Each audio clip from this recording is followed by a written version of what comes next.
Hello and welcome to MEE Live. I'm Matilda Mallinson. It's Thursday, the 11th of December, 2025. Today, how long can Keir Starmer ignore the Palestine Action hunger strike? But first, the headlines. A Palestinian infant died from the cold on Thursday as heavy rain across the Gaza Strip continued for a second day, flooding tented encampments. 8-month-old Rafah Abu Jazar died in Khan Yunis after rainwater leaked into her family's tent during overnight storms. Her family was among hundreds of thousands of displaced Palestinians weathering torrential downpours in makeshift shelters after Gaza's housing was obliterated by 2 years of relentless Israeli airstrikes. South Sudan's military has moved in to secure the Heglig oil field under an unprecedented agreement made with neighbouring Sudan's warring parties to safeguard critical energy infrastructure from the country's civil war. Heglig is Sudan's largest oil field and also the main processing facility for neighbouring South Sudan. The agreement follows the territory's capture by the paramilitary Rapid Support Forces on Tuesday, which forced Sudanese army units to fall across the border into South Sudan, where they reportedly handed over their weapons. The agreement aims to neutralise the facility from combat operations as fighting intensifies across Sudan's Kordofan region, threatening both countries' primary revenue source. Stay up to date at middleeasteye.net.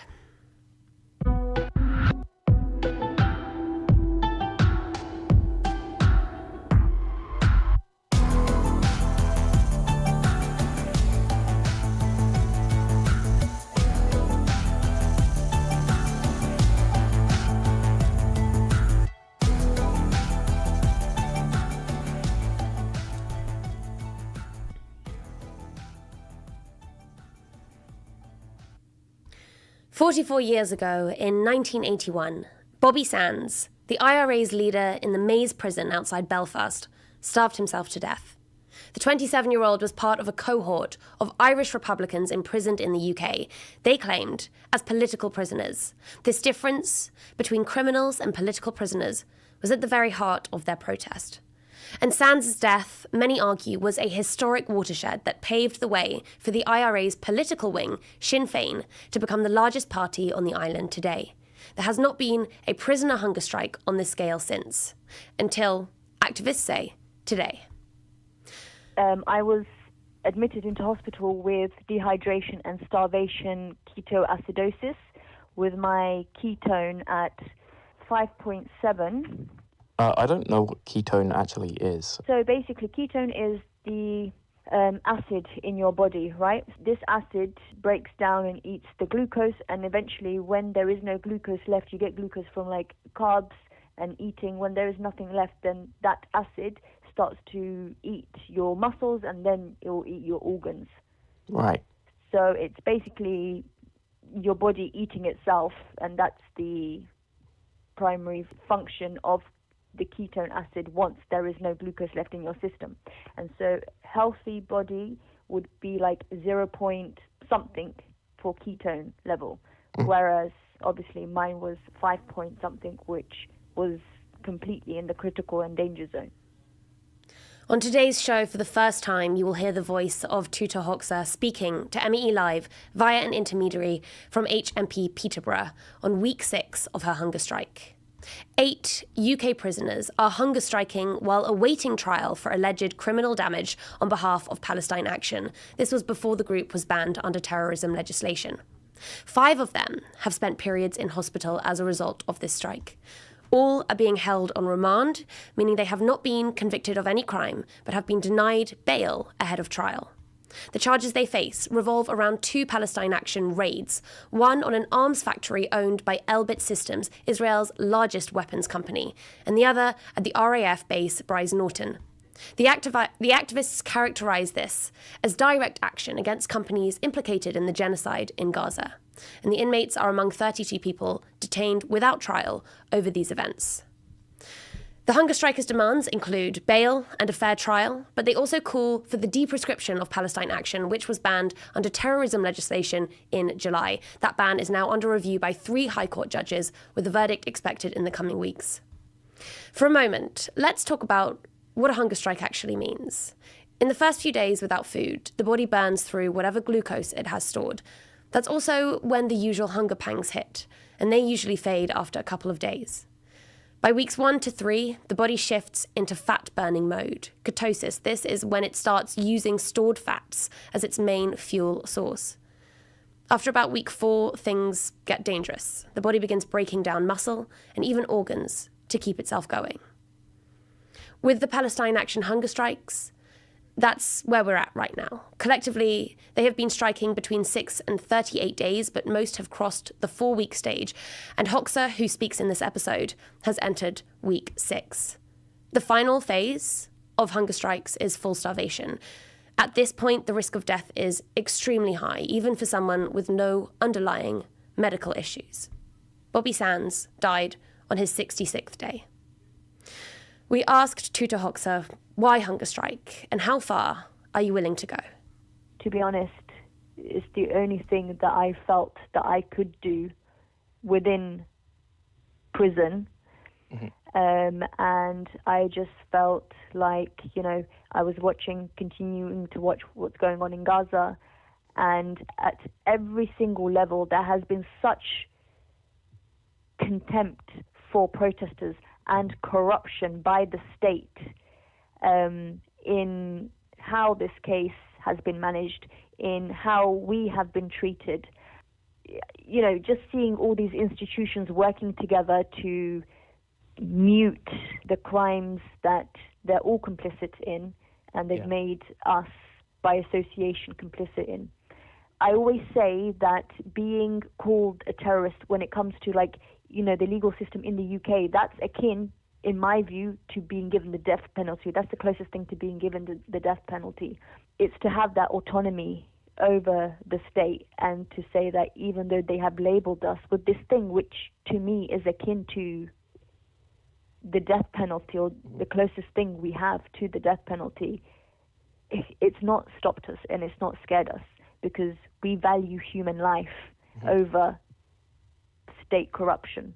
This is the only thing I feel that I can do from inside prison. And how far am I willing to go? Well, I either leave the prison walking or in a wheelchair. I'm prepared to go the full way to achieve our rights as British citizens. The activists say this is the biggest coordinated prisoner hunger strike since Bobby Sands led IRA prisoners in 1981. In that strike, 10 prisoners died. Looking back, BBC News called it the hunger strike that changed the course of Northern Ireland's conflict. Historic. But if what we're seeing now is history as it happens, you wouldn't know from the coverage. The BBC has published one standalone piece about the hunger strikes just yesterday, so several weeks in. The article did not name the arms company at the centre of the protest, Elbit Systems. It also stated that the protesters, whose demands include the right to a fair trial, have faced, quote, the same legal process as other defendants in Crown Court trials. Hoxha shared her thoughts on the media's response. At one point in this clip, the call is cut as the prison's time limit is reached, but the caller, who's asking questions on our behalf, reconnects. I've heard about the, very lackluster and late media reports. From what I was read, especially the line where it's like they have been exposed to the same criminal procedures as other prisoners. Well, no, because other prisoners do not get held for over a year on remand. And I don't remember him writing that, the length of time we've already stayed in prison for. And that bit of information, adds a lot of weight and context.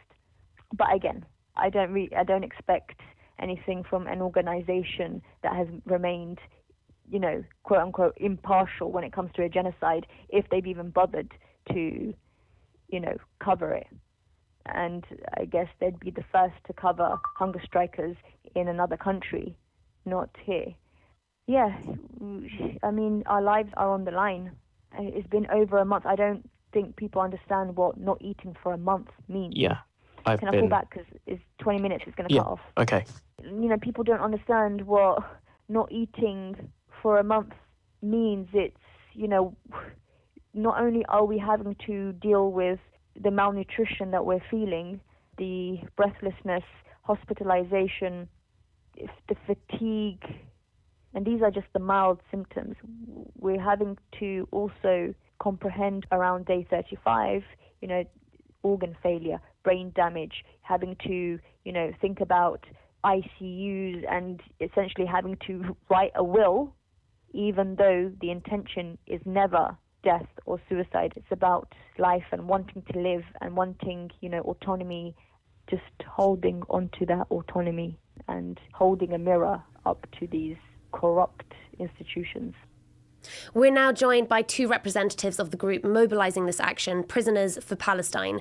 Audrey Corno and Francesca Nadin have both been remanded in UK prisons themselves for pro-Palestine activism.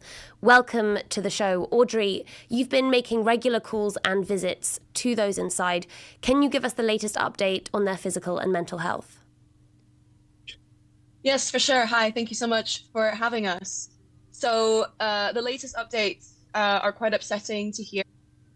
As far as we know, Cameron is currently still in hospital and hasn't been able to make any communications with his family and loved ones. He was sent to hospital because he wasn't able to stay steady on his own 2 feet. And as you can imagine, in his now 5th week of hunger striking, his fatigue and general deterioration has meant that he has needed to go to hospital. I visited Teuta Hoxha yesterday, and she is also having a very difficult time. I can see the discoloration on her skin. Her eyes are sunken in. She takes a lot more time to stand up and to walk around, just due to the exhaustion and starvation, frankly. John is in really bad shape as well, also moving very slowly, very dizzy. I'm also very concerned about Umar. Umar is the latest hunger striker to have joined, but because of his muscular dystrophy condition, has seen his ketone levels rise faster and to higher levels than all the other hunger strikers, and has received hardly any medical attention from the prison, has been refused flat out medical attention and hospital since last night. So all the hunger strikers are currently in a very precarious health condition, and I'm very worried about how much longer they can hang on. Thank you for the update. Francesca, just talk us through the demands that these hunger strikers have. What is the point of all of this? So there are 5 demands. And the first thing to say is that they're all very reasonable demands that any so-called democracy would give automatically to its citizens. So first of all, no censorship within the prison. There's been a recurrent theme of censorship, and this is all based around this label of terrorism, the perfect excuse to give them worse treatment than any of the other prisoners due to their political views. And of course, immediate bail. So there is a bail hearing tomorrow for 3 of the hunger strikers who've already been in prison for quite a long period of time, with, again, very spurious justifications from the judges and the British state. Then we have the right to a fair trial. So, yeah, if we're talking about democratic rights, this is absolutely not happening to them due to the political motivation of these charges, of this imprisonment. We can talk about all these undisclosed meetings that have been happening between Elbit Systems, this arms company that's operating over here, between Israeli officials, between various different British state actors. From the little information we have, which we're sure is the tip of the iceberg, we know that they've been sharing information about activists, about these specific cases. So how can there be a fair trial with this political interference? It's impossible.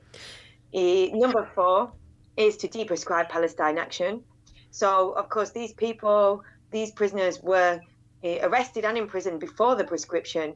However, they've still been given this label of terrorist. So from what we can see, this is a coordinated witch hunt, which is the result of all these undisclosed meetings, which is a result of the British government in collusion with Israel, with Elbit Systems, of maintaining their profits and continuing the genocide. So we cannot separate these 2 issues.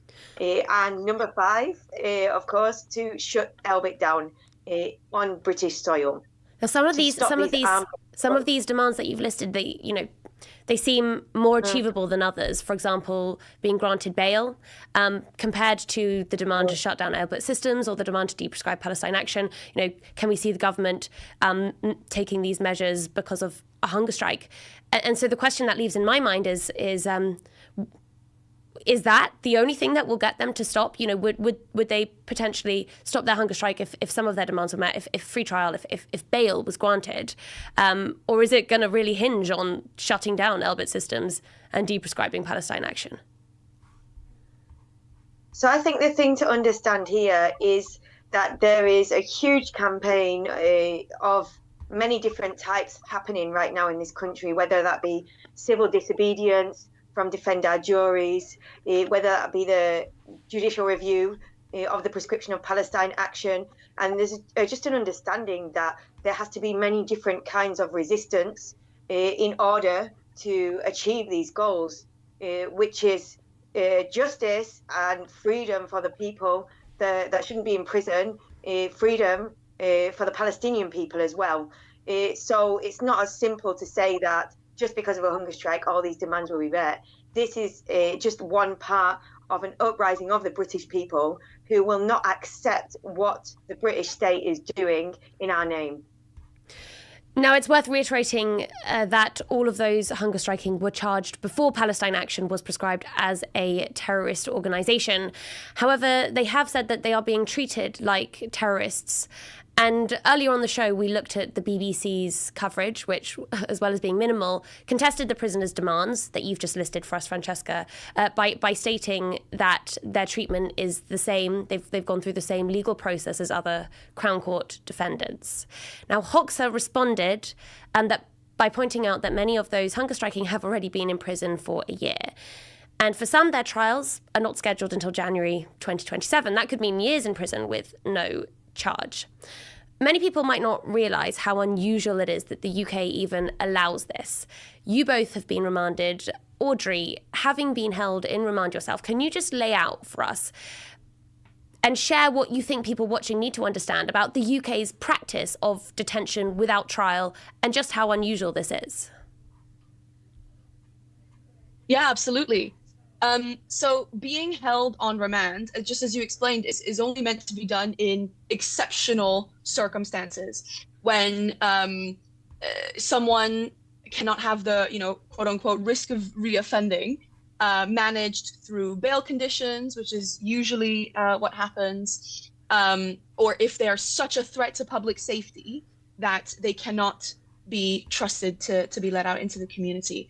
Now, neither of these things have been done or are true of the hunger strikers or of any of the prisoners for Palestine. And I don't know if it was included in the recording that you have of Hoxha, but the only other cases in which people are held on remand for this long without any charge is when people are accused of murder, when people are accused of violent crimes, whereas all that the prisoners for Palestine are alleged, their only crime that they're accused of is trying to put a stop to a genocide. So we can see how political this is. And the other link I think that is really important to make is that I am in no way trying to compare the two situations, but we can see the links and how British imperialism works, that the practice of administrative detention in Palestine, where the Israeli military will detain Palestinians without charge for years. Where did that practice come from? That practice comes from Britain, and we are seeing activists being held on remand in prison without charge for supporting Palestine. Now, presumably, though, when there are injustices faced in prison, as you're claiming is the case, there are formal complaints procedures that prisoners can use to improve the situation. Audrey, I'm going to come back to you in a second, but Francesca, can you just talk us through whether those formal procedures were explored before resorting to a hunger strike? Anyone who's had any experience with the prison system will tell you the same thing, that these complaint systems are just for show, really. They're completely inadequate.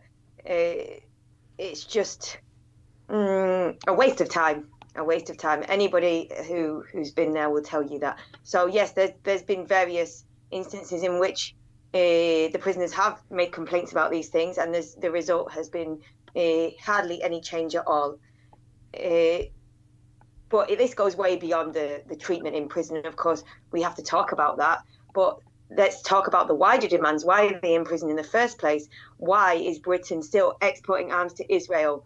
Why is this political interference in the trial? This is not just about prison conditions. It's much bigger than that. And this is a threat not just to the people in prison, but to everybody who's out supporting the pro-Palestine movement in general. As you know, there are doctors and nurses that have been harassed by the Israel lobby. They've been suspended, lost their licenses, professors at university, students being kicked out of university for simply making speeches at marches. So this is just indicative of the wider political repression that's happening right now.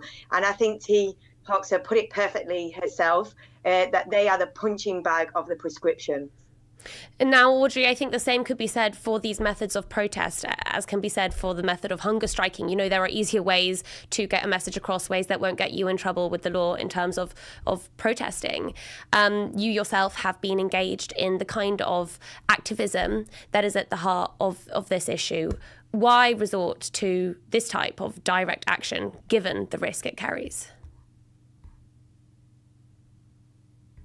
So just for my clarification, do you mean taking direct action like against Elbit Systems, for example, or do you mean the hunger strike? So I suppose if we look at the two incidents that underpin all of the 32 people remanded and all of the 8 people currently on hunger strike, it is those 2 Palestine Action raids on facilities that, you know, have come with charges of criminal damage and alleged break-ins. You know, why is that, in your eyes, a legitimate form of activism? Direct action is, not only a legitimate and historically grounded tactic that's been used for a very long time in this country and internationally, but it's legitimate because it's effective, and because that's exactly what international law demands of the people. People usually don't come to direct action immediately, right? As you say, we try different methods. Speaking personally, I went to the demonstrations. I went to the sort of lobbying actions in Parliament. I met with my MP personally, actually, at the time, and he looked me in the eyes and said, there's no evidence that Israel is committing a genocide, and there's no evidence that the UK is assisting in this, what you believe is a genocide.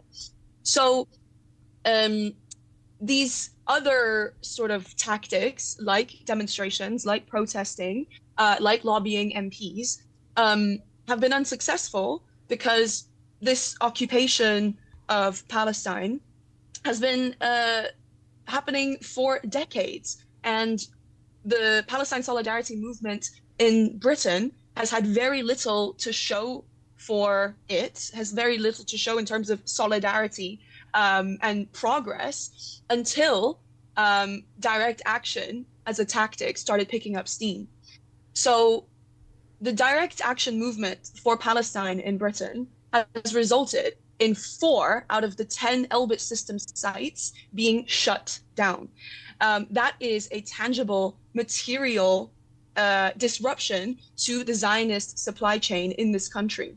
And so this is a moral imperative, a moral obligation that regular people have taken on, because if our government is actively participating in a genocide, and we are seeing it live streamed in front of our eyes, and we know where these weapons and associated companies are operating, it is our duty to disrupt them and to shut them down. Audrey, Corno and Francesca, Nadin, thank you so much for your time today. So what is the government doing about all this? As the prisoners' conditions worsens, key figures ranging from their loved ones to members of parliament have contacted the Ministry of Justice and demanded they intervene. Having been left for the most part with no response, family members tried to confront the UK's Justice Secretary, David Lammy, in public. I am a sister of one of the hunger strikers. We have been waiting for you to respond and the Minister of Justice to respond. There's 7 hunger strikers in the UK right now. They have 5 demands. We've got the letter for you. We've been waiting for a response. I don't know anything about this. My brother is on now day 25. Really sorry, I don't know anything about this. I know. They wrote to you about October, end of October. Joanna has been written to as well, and the Minister of Justice. 1 month into the hunger strikes, Lammy claimed not to know about them, despite several MPs saying they sent letters voicing their concerns. MEE reporter Katherine Hearst spoke to several of those MPs, including MP for Coventry South, Zara Sultana. I've written to David Lammy, so the fact that he's saying he doesn't know about this is a lie. David Lammy and the Foreign Office have been contacted about the hunger strikes, but they have also been called to question about it in Parliament, and there's also an early day motion. So any notion of the fact that they don't know about it is just a lie. Labour leader Jeremy Corbyn also told MEE that Lammy had refused to meet with him directly. Last week, when asked in the street about the prisoners on hunger strike, he said he didn't know anything about it. I find that rather hard to believe, that the Secretary of State for Justice knows nothing about a number of prisoners under his care, in a sense, because he is the Secretary of State for Justice. A group of us, members of Parliament, have met together. All of us have constituents who are in prison, and we're now demanding a meeting of all of us with David Lammy. I just think it's pretty pathetic when a Secretary of State refuses to meet colleagues, members of Parliament colleagues, who are there to represent our constituents. The lack of the Ministry of Justice's response prompted MPs to raise the matter in Parliament, including Labour MP John McDonnell. I don't like doing this, Mr. Speaker, but I have to. I wrote on behalf of several members to the Secretary of State for Justice last Wednesday. It is in relation to the hunger strike that's taken place within our prisons at the moment by Palestine Action prisoners, some of whom now have been hospitalised. We wrote simply asking for a meeting with the Secretary of State. We've not received any response. I informed his office yesterday I'd be raising a point of order. We gave it another day. We still haven't had a response to that letter. This is a matter of urgency, and I would have expected at least the courtesy of some response, even if he's not willing to meet us. In reaction, Speaker of the House of Commons Lindsay Hoyle condemned the Ministry of Justice. I always expect ministers to take seriously correspondence from members, whichever side of the House. It is totally unacceptable. Not if I can't make a meeting happen, but I do expect people's correspondence to be dealt with quickly and effectively. What I would say is the Treasury bench, I hope, will be listening very carefully, and I hope that we'll make contact with the honourable member. It's not good enough, it's not acceptable. The ministerial teams need to get their act together and make sure members of Parliament, quite rightly, get a reply, timely. Some MPs have attributed the lack of meaningful response by the government to the government's relationship with Elbit Systems, the Israeli arms company at the centre of the strikers' protest. It's a company that provides around 85% of Israel's drones and land-based military equipment. Elbit Systems are a big company, Israeli company, manufacturing weapons, and it gradually comes out more and more the number of manufacturing sites they have in Britain, the protests that have been undertaken outside them, and this very close relationship between the Ministry of Defence, other arms manufacturers in Britain, and then the final manufacture and delivery of these weapons to Israel, which are then used to bomb Gaza. What the British government is now doing is proposing to have state-built arms manufacturing facilities in Britain. Elbit Systems factories in the UK have been repeatedly targeted with non-violent direct action by Palestine Action in what the group says is a protest against the production of weapons used in Israel's genocide in Gaza. Now, Palestine Action, as a reminder, is a proscribed group in the UK, and any support for the group is illegal. In late August, reports alleged that the UK was close to signing a £2 billion contract with Elbit Systems. a contract to train 60,000 British soldiers a year. Now, if it goes ahead, the contract would make the company's British arm a strategic partner of Britain's Ministry of Defence. It coincides with the extensive pre-trial detention of activists allegedly targeting their facilities. In the meantime, family and friends of those activists are desperately awaiting news of their loved ones. Next, we speak to Nida Jafri, a friend of prisoner Amu Ghib, who is now on the 38th day of their hunger strike. Nida, thank you so much for joining us at what I'm sure is a difficult time. How are you and other family and friends of the hunger strikers coping? Yeah, thank you so much for having me. I kind of want to remind you that it's day 40 and not day 38 of the hunger strike. So it was kind of a daunting evening for me yesterday, waking up today and knowing that Kessa and Amu are on day 40 of their hunger strike. Yeah, it's been emotional, but also invigorating in terms of what they've done for like the movement and resistance and, you know, kind of bringing attention to the fact that it is still an ongoing genocide with Labour's complicity with, yeah. Can you tell us a little bit about Amu? How long have you known them? What are they like as a person? Yeah, of course. Thank you for that question and humanizing my friend. It's been a difficult process of getting there. Yeah, Amu and I went to sixth form together in London. And when I met Amu, I just, yeah, like I knew that they were such a special person. A lot of kind of interviews that I've given about them, people always ask me like what got them into activism, and they make it sound like activism is some kind of a job, but it's not. It's not like a hobby. It's something that people with really good value sets and really good kind of belief systems feel compelled to do, which is exactly what I felt from Amu since the day I met them at sixth form and since we've been friends for years now.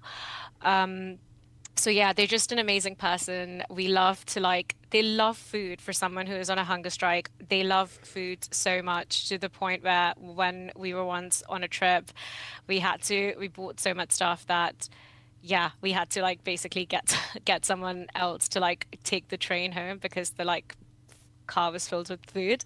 And we love walking, they love hiking. Yeah, we love long walks and talking, and they're just so amazing that even from prison they are still kind of they're still trying to ask me about my life and the very minute details of my life, and talking, trying to resource me and support me through their hunger strike, which just goes to show what an amazing person they are. And from being in touch with the loved ones of other hunger strikers, I can tell that it's such a similar case for the rest of them as well. But how do those characteristics you've just described, how does that all fit with the descriptor that the government is now applying to Palestine Action supporters, which is terrorist? Yeah, I think, I think it's funny that the Labour government is going after kind of protesting in this way. I feel like the Labour government is trying from all angles to hit my friend, from taking away jury trials, from taking away, from bringing in the prescription after they were imprisoned as a terrorist, which has, special powers that the government can use. I just think that it's so harmful as well, because protesters for Palestine, me being a brown Muslim woman, are usually from working class backgrounds, are usually Muslim. And although Amu is white, a lot of the protesters for Palestine, a lot of the prisoners for Palestine are brown and are Muslim. And it's so funny that we are kind of they are labeled as terrorists, but I don't know, other kind of branches of activism aren't. So it's almost incredibly dangerous on that layer. But then there's also another layer of the fact that anyone who speaks up for Palestine, can be, or a direct action group can be labeled a terrorist. For someone who's just so soft and such a sweet person, they're not a terrorist. And it's just the ambiguity of what terror legislations do. They can just do anything, and they're using that to silence voices against genocide. Have you had any communication with the government about what is happening with Amu? And what means have you tried to reach them? Oh, it's been an uphill battle. It's been an uphill battle. Every article that you guys see in mass media has been a push, a burnout push from all of us on our laptops, like all the loved ones gathered around different people's living room, campaigning, picketing, demoing. It's been insane it's been almost undignified to ask, like politicians and loads of news outlets to care about our friends who are starving in prison when they shouldn't be in prison, when a 20-year-old like political prisoner Kessa shouldn't be there. So yeah, like it's been an uphill battle. We've had to like intercept Lamy. We've had to almost intercept Lamy at a Christmas market where he was going to, I think, turn on Christmas lights. I've had to reach out to like the Green Party, your party, local, like Palestine solidarity movement. Had to become like, we've all had to like learn new skills of like how to create like graphics for like posters and like edit reels and like, make leaflets and print them out. And it's just been intense, but it's been also amazing what has been achieved since Friday when we intercepted Lamy to now. The government has responded since in the morning. They have to Jeremy Corbyn. Lamy has written to rejecting to see like Jeremy Corbyn and all the rest of the concerned MPs since, and that is expected but heartbreaking. And we're going to keep chipping away at it because Lamy has to meet us urgently. Now, Nida, Amu has been hunger striking for nearly 6 weeks. At 6 weeks, risk of death is incredibly high. Do you want them to stop? Oh, yeah. That's a really difficult question to answer. Yeah, like obviously I would want them to stop, but I feel like they were almost left with, firstly, hunger striking is a legitimate form of protest that I think British people are just not used to because we have a society where we are incredibly passive. And when our civil liberties are taken away to this point where, you're just kind of like prescribed, left in a prison, like without a fair trial, like redacted documents, can't like work your case, all of these things, all you're left with is to use your bodies to resist. And so they're using it. And so it breaks my heart every morning, every lunch, every evening to know that my friend is like an imminent threat of like dying at any point. But what kind of a life is it that the British state are leaving them with? Can you think about that? Like, held on remand and then like tried as a terrorist. What kind of a life is that? And just like, I don't know. Yeah, like the society will just move on from that through passiveness? No. Nida Jafri, thank you for joining us. Thank you. Thank you for having me. Now, before we end the show, we want to return to the core news story underpinning all of this, which is what's happening in Gaza. The final question that I put to Teuta Hoxha, who spoke to us via an intermediary from HMP Peterborough on the second month of her hunger strike and in her first broadcast interview, was this question. Did she have a message for Palestinians? Here's what she said. I read a quote by Isabella Hamad, who says, "The present onslaught leaves no space for mourning, since mourning requires an afterwards, but only for repeated shock and the ebb and flow of grief. So this message comes in that quote-unquote afterwards. I use the term loosely because the only afterwards we recognize is at the point of a free Palestine. There are no words I can comfort you with as you search for and identify a brother, a sister, a friend in nothing but the way teeth fall into a familiar smile. But please feel reassured in our continued actions and determination. You are the focus, living and martyred." That's it. For today, that is all that we have time for. But before we lose you, we would love to hear from you. Please send in your thoughts and questions to @MiddleEastEye on any social platform or email meelive@middleeasteye.net. We'll be here at 5 p.m. GMT, noon in New York, every Tuesday and Thursday. See you then.